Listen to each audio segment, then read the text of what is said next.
These are fun, off-the-cuff discussions on movies and streaming series, both new and old. Together, we'll attempt to bridge the gap between Hollywood industry insider and the casual viewer. This is Alec. And I'm Ben. And you're listening to the Cinema A to B podcast. Hey everybody, welcome to another episode of Cinema A to B, where Ben and I just kind of prattle on for about 30 minutes talking about whatever movie sparks our fancy. And today, it's going to be Michael Mann's 2023 film, Ferrari. So, Ben, you and I, or everyone should be aware, we are both huge fans of Michael Mann. So, first question, does he still have it? I don't know. Okay, I don't know. I don't know if I can answer that question based on this movie. Mm-hmm. At times, it feels like he still very much does. And then there's other moments where it feels like his best days are in the rear view. I can't really tell. I did enjoy the movie, but it's got some serious problems. And it's funny because a lot of its issues are like very similar to complaints I had about Napoleon. And I find it weird that two of these directors that we both love have decided to go the route of doing movies on these historical figures that weren't particularly likable, that might have been enigmatic, and they both missed the mark. But for me, Ferrari doesn't miss the mark nearly as much as Napoleon did. I actually enjoyed this movie, and it got better, and the final act redeemed a lot of stuff that I kind of found problematic with it. But that's because I'm kind of a car guy, and I appreciate the Ferrari brand and story, even though I'll probably never own one. But yeah, I've got some gripes here with some casting stuff. The same deal as Napoleon. I don't think Driver was the right call here at all. And that's not a knock on Adam Driver. I think he's a very good actor, but I just feel like once Christian Bale left the project, it was just never going to be great. Well, and they also had Hugh Jackman kind of slated to take over for a hot second as well. I mean, they even made it like an announcement there was at least some rumor talk about it. I remember reading some articles. Well, before I hand it off to you, there was the other name that jumped out at me that if Bale leaves, right, and I get that, I don't know exactly what he claims his reasonings were weight related, which didn't make a lot of sense because then he turned around and did Vice, because this movie's been stalled forever. Yeah. I think Javier Bardem would have been a good choice. And he's married to Penelope Cruz in real life, so you can have them play off each other as husband and wife. And I don't know, I just think the gravitas that Javier has is what this character needed. And Driver basically played the role like 10 to 15 years too early in his career, because I could still tell it was a younger man under heavy makeup. Yep. And it's not that the makeup was bad. I could just still tell that this was the younger guy on trying to play close to 60, I think.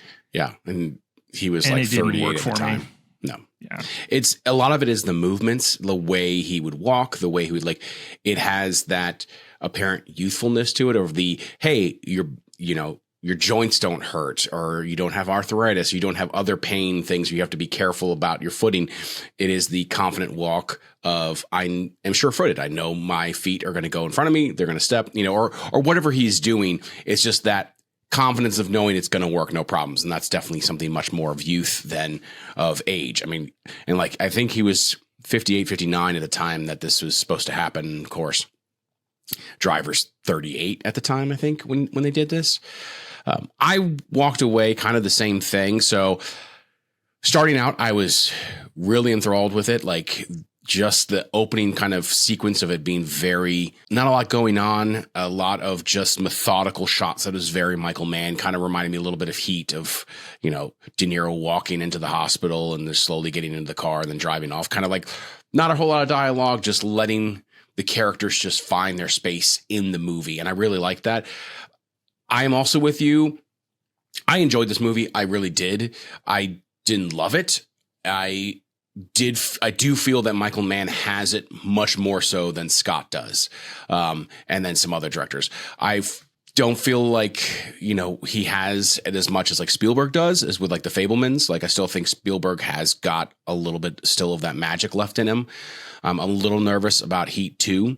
a lot after this of just, can he pull it off? I do think Mann is closer to Spielberg than he is to Scott in this regard with this movie. I was going into this with low expectations. I mean, it did terrible at the box office. I mean, it didn't even do half its budget. I think the budget was like 98 million or something, like just under 100 million. And it did like under $50 million at the box office. I mean, this thing did not do well. But he still held my attention throughout the entire 2 hours. It was a little long at parts, but the biggest problem I had was everybody trying to do Italian accents really badly. Like, you know, it just was rough. And yeah, I like Driver. I mean, and the fact that he's worked with so many amazing directors, I'm really jealous. He's worked with absolutely amazing people, and his career's just fantastic. But yet he put a fine performance, but it's not anything to write home about. I'm not excited about his performance. Also, he was super somber the entire time. And I remember Enzo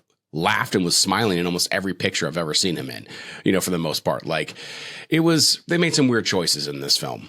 Yeah, they did. I guess some of my concerns with Driver were exaggerated or exacerbated by how good Penelope Cruz's performance is opposite him.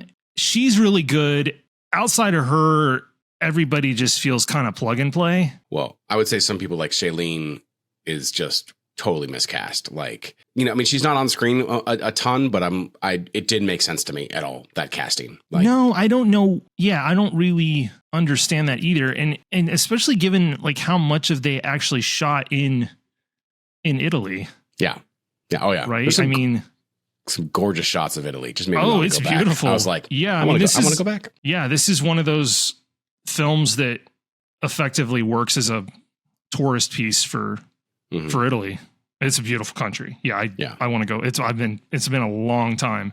Yeah. I mean, when the movie's his bright red Ferrari rolling through the Italian countryside and you can listen to that V8. It's gorgeous. That's a beautiful thing. And when the car's purring and those guys are pushing those machines to the very limit and beyond, the movie's fairly special in that regard. But it didn't really do anything with the cars that Ford versus Ferrari didn't do. No. And that's going to be not the first time we compare it to that. That's the problem. Watching that movie compared to this, I'm just like, that movie was so much better done, so much better thought out, so much better characters, dialogue, everything. Like, I'll take that movie in a heartbeat over this. And this is Michael Mann. And I wonder if Bale left because he felt like the script just wasn't up to par. That could be. And then turns around and it's like, man, is Bale ever going to work with Michael Mann again? Because he turns around and he spurns this and then does Ford versus Ferrari. Probably not. But he picked the better movie. I mean, he did. Absolutely. Yeah. So it's just the characters in this, outside of Penelope Cruz, like the dynamic between Enzo and his wife is really interesting and done really, really well. Like you said, I mean, that's just some of the best acting right there is Penelope Cruz with that kind of wrestling. And I was reading an article that was talking about why she picked it. And she goes, film does very rarely allows there to be a place for women to be dealing with the loss of a child, you know, at least like the extended portion of it. Like, obviously we get a lot of it, loss of a child right at the beginning or whatever, but like a couple years down the road, or like, how do they come to terms with it? And that's why she was interested in doing this project, is being able to take that on and mess with it. And that their whole dynamic of the two of them, that was what was driving me the most of continuing to watch and continue to be interested in what was going on. The cars at the end were great, but you didn't even have some of the same great racing shots as you did in Ford versus Ferrari. Like, I just felt it was like, kind of like you said, it was like more there for the ambiance of Italy and these red Ferraris and their engines being sounded, as opposed to really interested in the race. They didn't have the same kind of, they had some back and forth, but not to the same extent. So it felt much more like just a fast drive through the countryside in a lot of ways. Yeah. Until it goes horribly wrong. Yeah. Which I was not expecting at all, because I wasn't I wasn't dialed into the history surrounding that particular race. And that really caught me off guard. And I was like, whoa. It was definitely foreshadowed though. Like, yeah, when I was watching, they like cut to the family like beforehand. I was just like, well, something bad's going to happen.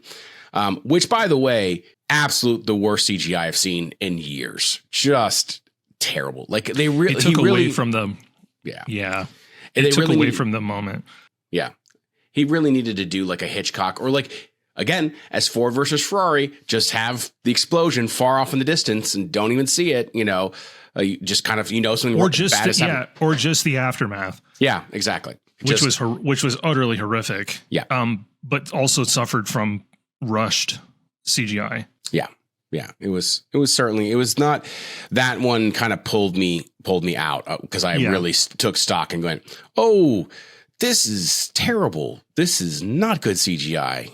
Someone was just checking boxes to let this get through. I kind of had a hard time with it because I don't know the physics involved in a car like that and how airborne it actually would go.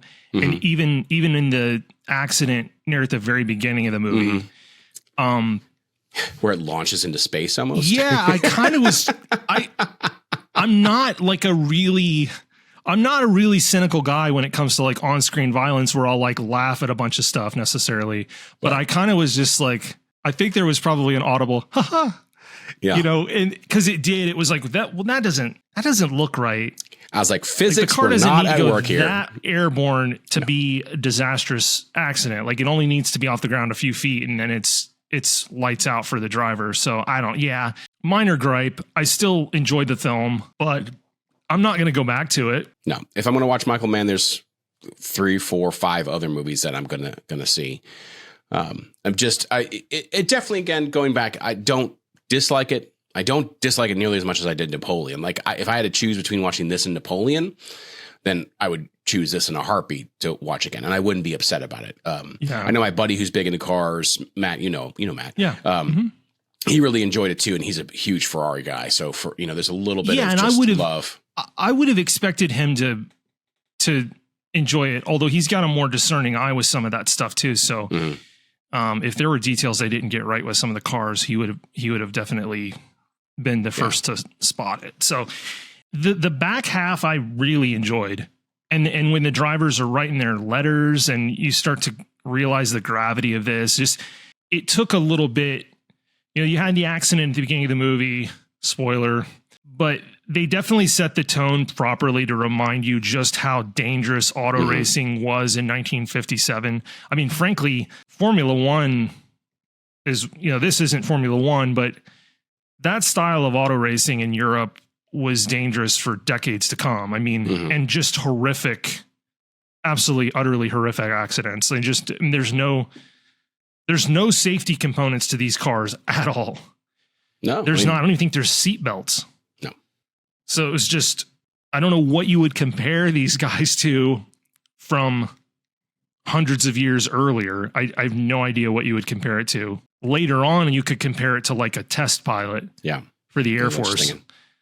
Like that's kind of what it reminded me of was early in the movie, The Right Stuff. Which is just like the reminder of like, how dangerous everything is. And there's even the early stuff in the movie First Man. It just reminds you how dangerous that is. So that's kind of the similarities, because obviously now Formula One's extremely statistically a very safe sport, which is just hard to believe, but it took a long time to get there. Yeah.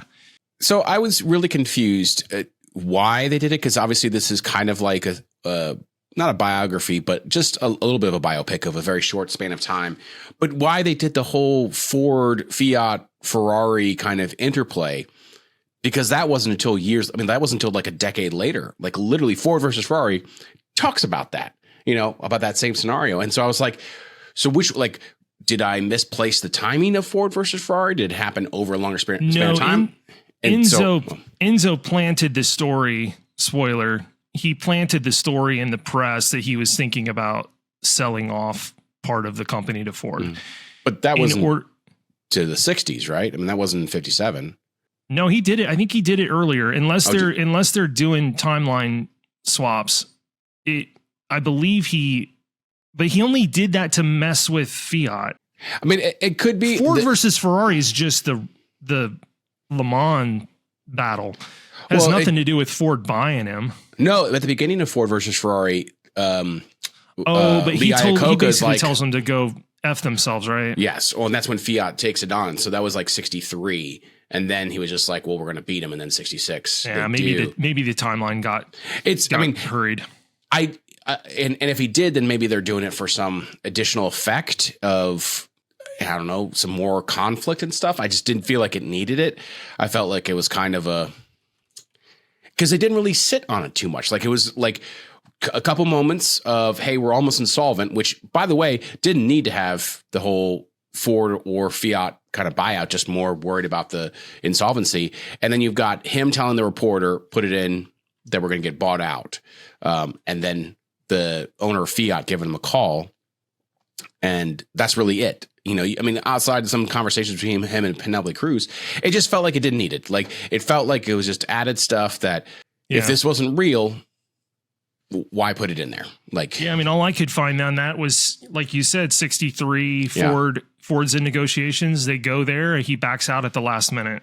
Yep. And that's when Fiat, that's that. Yeah. So I would have been much more interested if they kind of upped a little bit more of the Maserati Ferrari. Their fight, their rivalry. That would have been much more interesting. At the end of the day, though, the snapshot's really not about who he was going to sell or not sell to. It was just really, I think all Mann wanted to convey was how on the brink the brand was. Yeah. And he didn't need that. He could have, didn't need the Ford stuff. He could have easily had Enzo talk about it a little bit more. Or although the scene with Penelope Cruz dealing with that is amazing near the back. Well, actually near the very end of the film. Very end when hands him the envelopes and stuff. Super cool. Yeah. Yeah.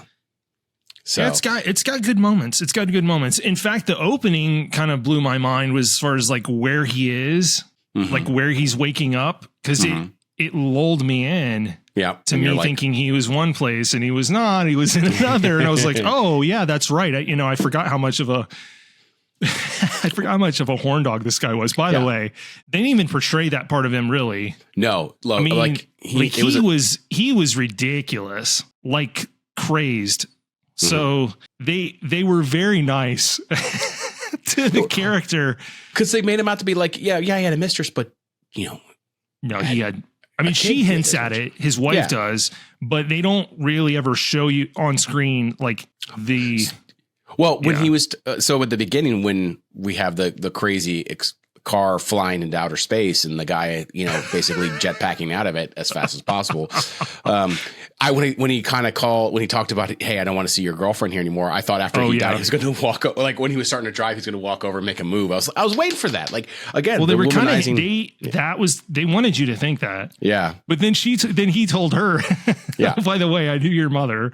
Yeah, it's like I knew your mother. I knew your mother. Yeah, it's funny. It's funny. It's so now Mann has. By the way, gone, yes, we are kind of spoiling aspects of this movie. The unwritten rules becoming, if we don't absolutely adore a film, we probably are going to place spoiler on it. And if we really don't like it, we're totally just going to let it all out of the bag. So you're going to have to bear with us. We're just going to tell you basically all the big points. So you don't have to watch I'll put it in the notes, though. We're always very transparent when we release these, that whether we revealed certain things or not. So, and I will tell you, some of our listeners actually would prefer us just to do spoilers all the time and not care. Yeah. So, but I digress. The other thing. So, I wanted to ask, so I know Mann switched to digital filming or digital film in Collateral, right? I mean, he's continued that, correct? He's not gone back to straight film. He's never shot. He's never shot 100% on 35 ever again. There was a movie after Collateral. Well, some of Collateral was 35 millimeter film. Okay. There were select scenes, but after that, it got to be less and less, and then eventually it was purely digital. And like I've mentioned before when we discussed Heat, that I felt like he made the transition too early. before the cameras were really ready. Now it doesn't matter. It doesn't matter. The movie's beautiful. It's it was red camera and some Sony Venice. Wow. And it was shot on Panavision glass, which is like the best, basically some of the best glass lenses. When I say glass, I mean lenses, some of the best lenses you can shoot on. And they shot on the little red Komodo because it's a little box camera, probably about that big, that you can put on cars everywhere and get a beautiful image. Yeah. So yeah, now it doesn't matter that he wants to shoot digital. I don't think it's lessening the experience. No. And the DP, Eric Messerschmidt, I think was his name. He also appeared in a different episode of Cinema A to B because he was the DP for The Killer. Oh, really? Yeah. Interesting. Mm-hmm. Okay. Yeah, with Michael Fassbender. Uh-huh. Which is a good looking movie. It was. Yeah. No, he's done some good stuff. Which would have also been shot on red cameras. Mm-hmm. Because Fincher's had a partnership with Red for probably a decade or more. So, by the way, a little aside, Nikon just bought Red. What? Like really? a month or two ago. Yeah. That's huge crazy. Acquisition. Yeah. That's gonna be because Nikon didn't have a good cinema camera standing. Like they didn't really make them. And so, yeah, they bought Red. So the question is like, well, everything's going to get branded. I think they're going to just leave their cinema line branded Red, but you'll start to see certain features bleed down from Red cameras back into Nikon, Nikon mirrorless. So yeah, I think it's good for Red. I think it's good for Nikon. So it's, I wouldn't expect anything to really change, but Red is doing quite well. So I'm surprised that they were able to afford it. Yeah. I had the chance to work on Red camera footage early on in my independent film career as a colorist, some stuff shot on the earlier Red cameras. And it honestly kind of took a lot of work to get it to look good. But the skin always looked weird, like plasticky almost. People's skin tones didn't look quite right. It took a lot of work to get it. That's not the case now. Now it's as good a camera as anything else. So yeah, all this stuff's, I definitely appreciate Tarantino and Christopher Nolan and Spielberg's stance on shooting film. Mm-hmm. I don't particularly have disagreements with it, but the more you're trying to stretch your budget as a filmmaker, that's probably the first place you should probably sacrifice is the decision to shoot especially now it's not such instead of film. And then you're talking about putting cameras on moving cars. I think it's a no-brainer. So, well, like now Nolan would have strapped an IMAX camera to a Ferrari somehow, which would have been hysterical, would have been amazing probably, but that's not.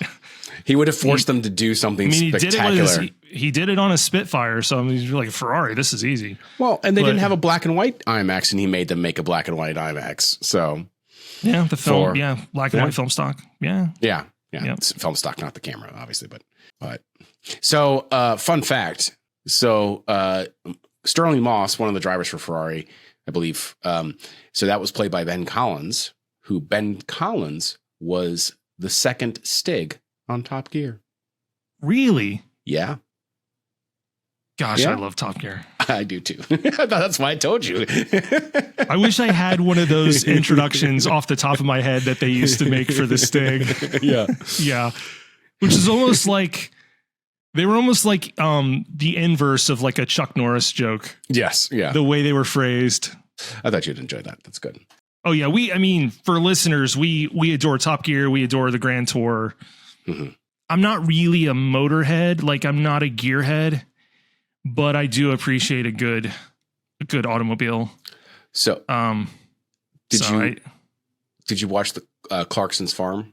Jeremy's thing? Okay, of course. I was gonna say, yeah. I love that show. Yeah, it's fantastic. Getting back to the movie, we've kind of tangented off a little bit. So I ended up buying this sight unseen. I didn't get to see it in the theater, so I got to watch it here at home, and I'm not upset about buying it. So like, it was one of those things. I think one, I was going to probably buy it anyways because I'm a big Michael Mann fan, as you know. So I want his collection, but it's definitely not one good to add to the rotation of, hey, it's a Mann movie night, time to time to watch something, it's probably still going to be Heat. And I have to say, it was a very fun viewing experience late in the evening on the projector. Oh, I bet. Got the sound up as comfortable as I could get it without waking up my lovely wife and daughter, which is pretty easy to do down in the basement. So, but yeah, I got pretty close to a cinematic screening of it, and which helped for the car sequences. I think you need a bigger screen, and you've got a good, he's 65. Yeah. 65 inch. I mean, not 4K, but it was fine. Though I ended up watching this outdoors in my screen porch with a cigar, and a glass of wine. And it was that's cool. Yeah, it was a wonderful experience. That's like smell-o-vision. It was basically.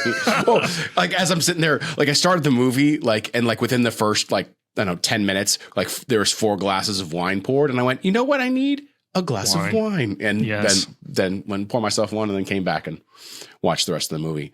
So it was definitely a fun experience. So I didn't watch it in the perfect setting, but it was definitely an enjoyable setting. So maybe it was one of those by the way, helped me. You and I both know if I had a different space to do this podcast recording in, we would be pairing a movie for Cinema A to B with a cigar. Yeah, absolutely. Half the episode would be on the movie or the streaming show, and the other intermixed with whatever we were smoking. So yeah. And eventually I want to do an episode where I maybe get outside, and we'll do a live episode. Do a live episode where I'm outside and I can smoke a cigar. Yeah. Yeah. I'm jonesing for a cigar right now. My goodness. Wow. Okay. So we have gone way off the rails. No, but that's okay. It's, yeah, I think you had the full experience. Yeah. It was good. I am sad that it didn't do very well. I know I tried to get into it when it was in the theaters, but just either things came up or other stuff that I was just getting other people interested in this was difficult. Like Laura really didn't want to go. Even my buddy Colin was like, I want to see it, but I want to see other things more. And so it always kind of kept getting pushed off. And so I was never got around to getting into the theater to see it, which I'm not kicking myself. I wish I did see it in the theater, but I feel that about most movies. I'd rather see it in the theater if I can. So a couple of things working against it. One was it wasn't in that many theaters. And then it wasn't in those theaters for very long. No, it was very short. So it always had the odds against it to perform well. And it's an R-rated biopiece. So even the big award-winning films like that, like Capote, didn't have a big box office. It's not like people show up in droves to watch these movies. Also, this movie's not got a performance anything like Capote. No. So, but I think it could have come closer with just an older actor. It just needed an older actor. I hate banging on that drum, but I don't understand why you would cast that young of an actor when he's not playing 40-year-old Enzo. It doesn't make sense to me. I do think you hit that nail on the head. Bardem would have just crushed this. He would have crushed it. Yeah, I mean, absolutely just been amazing. And maybe asked him and he was busy, or they didn't want to both be gone on a film. Mm-hmm. That could be it too. I don't know. Bring the kids to Italy. Hey, let them drink wine, eat cheese. Yeah. Hey, gosh, I want to shoot a movie in Italy. I don't care what it is. Let's do it. I don't know if I'd get the movie. I don't think I'd get the movie done. I wouldn't care. It would just be. Do we have to work today? Let's just go over there and take some shots of some of that force. Oh, it's a winery. Oh, perfect. You know what? Let's just break for 5 minutes. Let's go do some tasting. Alex also 3 serving hours as our later. Well, yeah, Alex also serving as our scouting director, and for some reason, every location's a winery. What's going on here? Every scene is taking place in a different winery. What's going on? I'm also craft services. So I can make sure the wine's good enough to be on camera. So oh my goodness. I wonder why my acting career didn't take off so well. Yeah. Always drinking the wine. Anyways, I'm trying to think. Anything else on this was... It's sitting at about a 6.5 on IMDb. And I think that's low. Would you put it at a 7? I think it's worth a 7. You think so? Yeah. Yeah. I'd give it a 6.9 or 7. Yeah. Yeah. But you can tell when a movie's like this is a 6.5 that people found it boring. Yeah. Like that's what results in a rating like that on IMDb. It's not really the quality of the film. It's them basically just saying I was bored. Yeah. So I don't know what people expect when they go into stuff like that. I guess more car work peppered in, because the car work's not peppered in like throughout. It's in big chunks. It's like in a big section in the beginning, and then there's not really much of any of it. And then obviously that big race. What is it? The Mille Miglia? Mille Miglia? Yeah. Which is great. That sequence is tremendous. And frankly, that might be what gets me to pop it back on. Is I would end up just chapter jumping part in the movie and watching it again. Because he did. We've complained about some of the CGI, but he shot as much real car racing as he possibly could, and I could tell, and it looked dangerous. And I'm guessing it was. Yeah. To recreate it looked plenty dangerous. I'm guessing those were fairly period accurate kit cars. I don't think I doubt they were anything that was. There might have been a few real Ferraris in there, but I don't know why you would do that. Read an article that talked about how all of the vehicles that were in this movie were super period correct, and either replicas or the actual thing. And actually, driver couldn't drive pretty much any of them. His insurance wouldn't let him because of how expensive some of the cars were. Really? Now, fun fact: Patrick Dempsey actually is he's actually he's raced Le Mans. Yeah. He basically like made enough money acting that he just was efficient with his money and just decided to race. Yeah. He still shows up, obviously showed up in this, but he's showed up in other things throughout the years, but his acting career took a back seat because he just fell in love with road racing. He's a pretty good road racer too. He is. And he has the best, speech of dialogue in my opinion, or at least the line where he talks about wanting to have a cigarette or ashtray put in the car because he's like, have you ever flicked a cigarette doing 200 kilometers an hour? Or I forget exactly the speed. It's just like I need an ashtray. I need an ashtray. Yeah. Any final thoughts on Ferrari? No, just it was okay. Yeah, it was okay. It's definitely not Michael Mann's best. I don't think he's lost it as much as other directors, but I am slightly nervous about Heat 2, even more so than I was previously. So, last thoughts? No, I mean, if somebody's mildly interested in watching it, then I think they should pop it on. Yeah, rent it or whatever for probably, I don't know, probably it's like $4 or $5 or maybe more, because they didn't. When the box office didn't do well, the streaming rental price is adjusted accordingly. You'll see it's quite a bit higher. So I don't remember what it is. It's $6 on Amazon right now. See, and I think that's fine because I think most people that might have mild interest in watching it are probably going to be good watching it once and not owning it. So yeah, no, check it out. If you're, if you enjoy Formula One and road racing and period autos, and I think it's a no-brainer to watch it. There's enough in it in the back half to make it worth your while. So yeah, give it a look. Do it. Yep. Well, we appreciate everybody tuning in this week as we discussed Michael Mann's latest, and hopefully Heat 2 is kind of silences maybe the doubters. We'll see. I think it's going to depend heavily on casting. So again, thanks for listening in. We will be back next week with a brand new episode as per usual. And we hope you have a great week. Thanks, everybody.